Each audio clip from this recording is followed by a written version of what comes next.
Now I would like Smt Neha Prakash ma'am to start the panel discussion. Hello and a very good morning to all the delegates and a very good morning to all the esteemed panelists who are with me. First of all, I would like to congratulate ACME Infomedia for organizing this conference, the Smart City Summit. And it's a very good initiative because it brings all of us together on a single platform where we can share our ideas. And since morning, we have seen several industry presentations also. So I would like to extend my thanks to ACME Media for inviting me to this conference. Now, since I am from an IT background and I am working as Special Secretary IT and Electronics, so my perspective will mostly be towards focused on IT. Now, all these urban development programs, when we see the evolution of these programs, right from JNNURM to the Amrut Yojana, and now we have the Smart City Mission, so we see that the focus is now more on technology. Earlier, the focus was more towards infrastructure building, capacity building, and now the smart city, the underlying foundation of smart city is based on technology and information technology connectivity. Now, there is no standard definition of smart city, and the expectations which people have from a smart city differs it varies across countries, across geographies. So people in developed nations, they have a different vision of a smart city. In India, we are a developing nation, we have a different vision of a smart city. So the things which we plan to do in our cities are very different from the things which people are doing abroad. But we need to take care of this fact that even while going for this smart city development, we should not lose touch with the cultural heritage of the city. So that this smart city initiative has to be integrated with the cultural heritage of the city, and we have to make sure that we do not lose the identity of the city.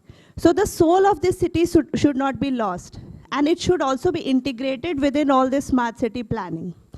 Now, smart city initiatives are also important because most of India's GDP comes from the urban areas. Also, we see a lot of migration from the rural areas to the urban areas. So a lot of population live in the cities. And the aim of smart city is to make people's lives easy and comfortable. Smart cities are also drivers of economic growth, and smart city enables us to provide and deliver services and new innovations across a huge spectrum. So across territories, across various domains, we have this potential of delivering. We have different areas to work upon, right from traffic management to waste management to environmental management. So this offers us a lot of opportunities. And this opportunity is not only for the established companies, startups also can avail of these opportunities because startups are the drivers of innovation. And smart cities are all about innovation. There is so much scope of work to do. It is like a huge canvas where you can paint your own ideas. And with the advent of cheap technology, the startups have this option of testing their products and solutions on the cloud and on distributed computing. So they also have an equal chance of contributing towards these smart city initiatives. Now, smart cities are mostly associated with technologies, and these technologies are embedded within the infrastructure of the city. So mostly there are sensors, CCTV cameras, drones, and all this is integrated with the infrastructural component of the city. So there is a lot of data generation in this process. And for that data generation, we need to gather all this data and we need to process it. For this, IT connectivity is very important. Now, IT connectivity can be handled by the fiber networks. We can have 5G. If we have 5G, that will also enable us and that will increase the speed of IT connectivity. Then edge computing, which is a form of distributed computing, where the computing facilities and the database are stored very near to in location to where they are being used actually.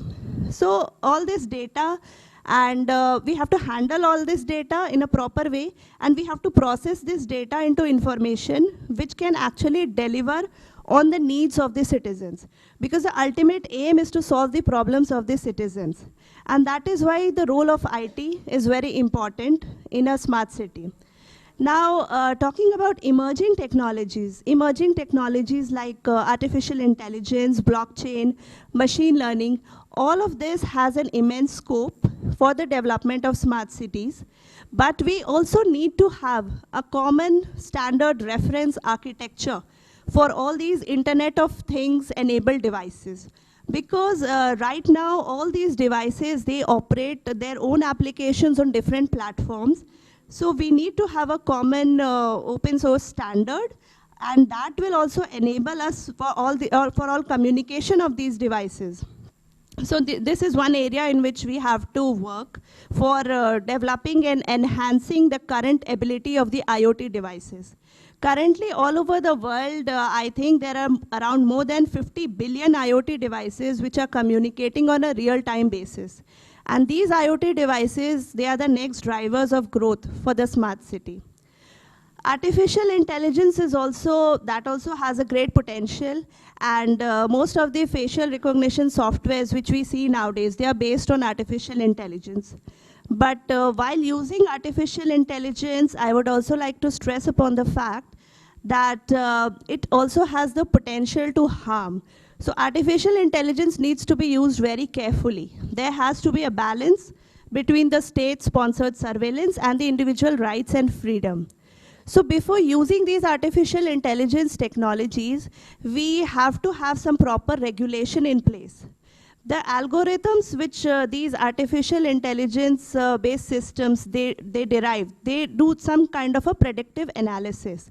And therefore, there's also a risk of inherent biasness for the people whose data is being used to make these algorithms. And even after the algorithms are made, there can be some biases. If I take an example from the US, recently we saw a campaign called Black Lives Matter. So facial recognition systems, they are based on a predictive analysis.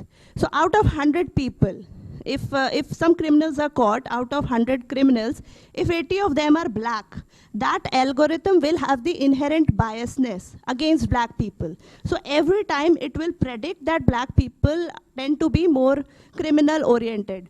So this is just an example of how artificial intelligence based predictive algorithms could be misused.